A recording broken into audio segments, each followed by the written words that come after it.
Assalamualaikum warahmatullahi wabarakatuh. Perkenalkan, saya Fairuz Nabil Nasiti Giovanni dengan NIM 192231128.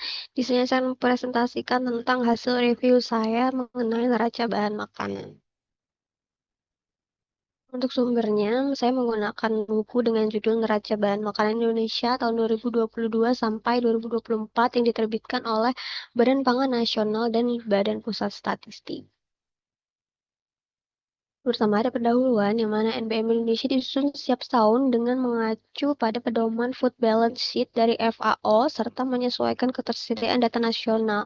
Seluruh data dihimpun dari instansi resmi pemerintah yang menerbitkan statistik pangan, sehingga dokumen ini dapat digunakan untuk memantau perkembangan penyediaan dan penggunaan pangan secara nasional, sekaligus menjadi dasar dalam penyusunan kebijakan ketahanan pangan dan perbaikan gizi masyarakat. Secara umum, NBM memberikan gambaran komprehensif mengenai alur penyediaan dan pemanfaatan pangan selama 1 tahun, mencakup informasi mengenai produksi, perubahan stok ekspor-impor, konsumsi, hingga konversinya ke dalam bentuk zat gizi.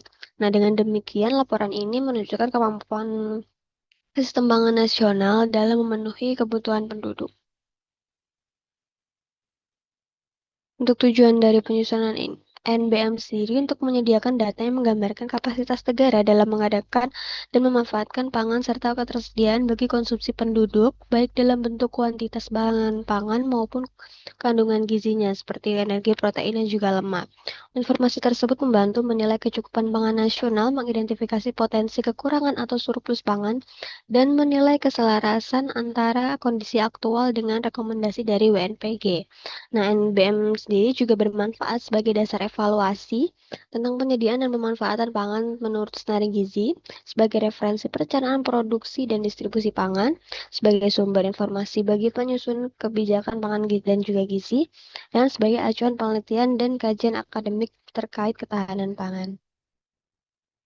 Selanjutnya untuk metodologi di sini, untuk komponen penyusun NBM dibagi menjadi 3, yaitu komponen produksi, komponen penggunaan, dan juga ketersediaan per kapita. Untuk komponen penyediaan sendiri meliputi jenis bahan makanan sampai dengan penyediaan dalam negeri.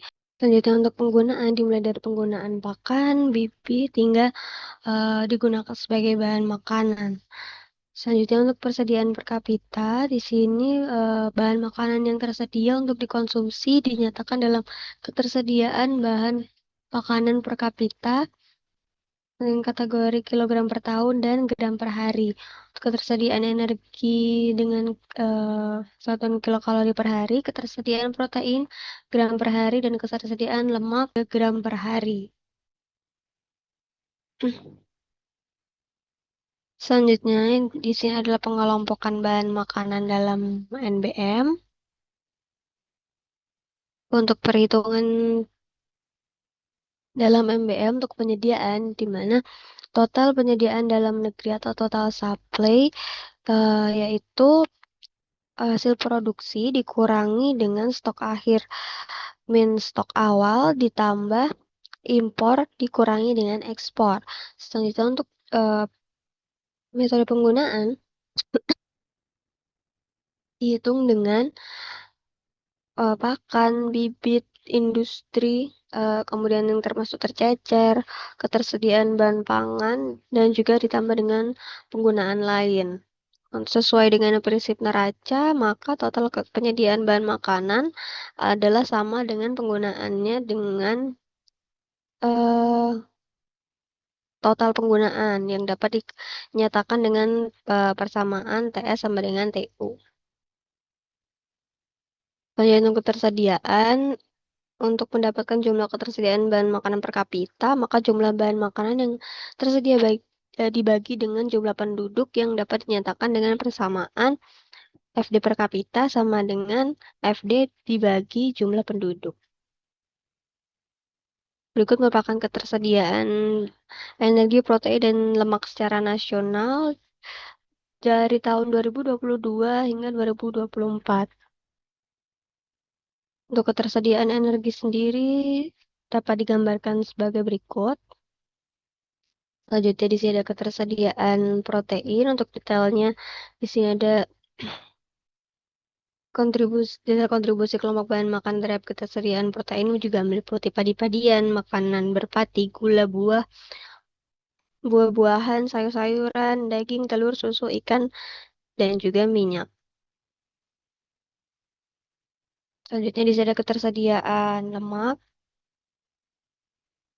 Nah, berikut merupakan situasi pola pangan harapan atau PPH, ketersediaan dan juga konsumsi.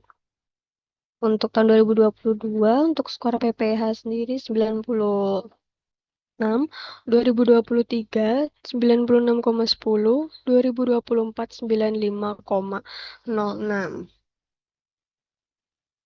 Nah, skor PPH atau pola pangan harapan ketersediaan ini adalah indikator yang digunakan untuk menilai keseimbangan dan keberagaman ketersediaan pangan di suatu wilayah atau negara berdasarkan kontribusi berbagai kelompok pangan yang terhadap kecukupan energi. Untuk skor PPH di Indonesia sendiri 95,06. Selanjutnya kelebihan dan juga kekurangan daripada NBM. Yang pertama, untuk penyajian data jelas, menarik, dan mudah diinterpretasikan. Yang kedua, menampilkan perbandingan antara ketersediaan dan konsumsi pangan. Yang ketiga, tersedia perhitungan PPH sehingga dapat menjadi mutu keberagaman pangan nasional. Kekurangannya tidak menyajikan rasio ketergantungan impor atau IDR. Yang kedua, tidak menampilkan tingkat swasembada. Yang ketiga, tidak menggambarkan variasi konsumsi antar individu. Yang keempat, pada level provinsi hanya memuat PPH energi tanpa komponen gizi lainnya. Nah, selanjutnya yang terakhir yaitu penutup.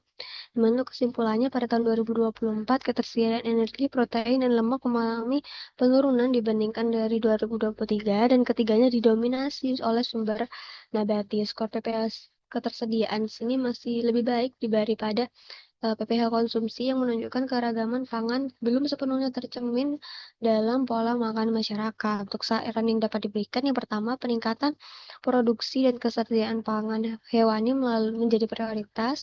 Yang kedua, kelompok kacang-kacangan perlu mendapatkan perhatian karena sebagian besar masih bergantung pada impor. Yang ketiga, umbi-umbian perlu digalakkan sebagai sumber karbohidrat alternatif untuk mengurangi dominasi bebas. Yang keempat, data NBM dapat dimanfaatkan untuk analisis ketahanan pangan daerah, terutama membandingkan kebutuhan konsumsi normatif dengan produksi lokal. Baik, sekian yang dapat saya sampaikan. Kurang lebihnya mohon maaf. Assalamualaikum warahmatullahi wabarakatuh.